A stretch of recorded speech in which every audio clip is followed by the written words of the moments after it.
பாஸ்கர் என்பவர் என்னிடம் பேசிக்கொண்டே கதவை அடைத்துவிட்டு என்னை கட்டிப்பிடித்து, ரைட் அதெல்லாம் வேண்டாம், எனது வாயை அவர் கையால் இறுக்கமாக மூடிவிட்டு கத்தினால் உன்னை தவறாக பேசி அசிங்கப்படுத்தி விடுவேன் என்று கூறிக்கொண்டு எனது விருப்பம் இல்லாமல் உடலுறவு செய்தார்.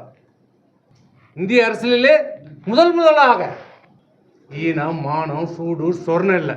ஞானசேகரன் தவறு செய்யவில்லை. பாஸ்கர் சாரி, அதுக்கு என்ன பண்ணுறது? ஞானசேகரன் எல்லாம் அதுக்கு எந்த பேர் எடுத்தாலும் திமுக தான் வருது. நம்ம என்ன பண்ணுறது? பாஸ்கரன் அவர்கள் இந்த விஷயம் வெளியில் தெரியாமல் இருக்க நான் எப்போது கூப்பிடுகிறனோ அப்போதெல்லாம் மறுப்பு தெரிவிக்காமல் வர வேண்டும். இல்லை என்றால் பொய்யான அவதூறுகளையும் வீடியோவையும் பரப்பி உன் மானத்தை வாங்கிவிடுவேன் என்று மிரட்டியே கடந்த 6 மாத காலமாக பல முறை என்னை கட்டாயப்படுத்தி மேற்படி அவர் கார்ஷெட்டில் உடலுறவு செய்தார். என்னையும் எனது மகனையும் திருவுக்கர கிராமத்தில் வாழவிட மாட்டேன் என்றும், என் இஷ்டப்படி இருந்தால் உயிர் பிழைக்கலாம், இல்லை என்றால் தொலைத்திடுவேன் என்று ஒரு வாரமாக என்னை கொலை மிரட்டல். தமிழகத்தினுடைய முதலமைச்சரையும் குறிப்பாக திமுகவுடைய தலைவராக இருக்கிற திரு மு க ஸ்டாலின் அவர்கள் கேட்கிறேன், இதுதான் நீங்கள் பெண்களை காப்பாற்றுகின்ற லட்சணமா?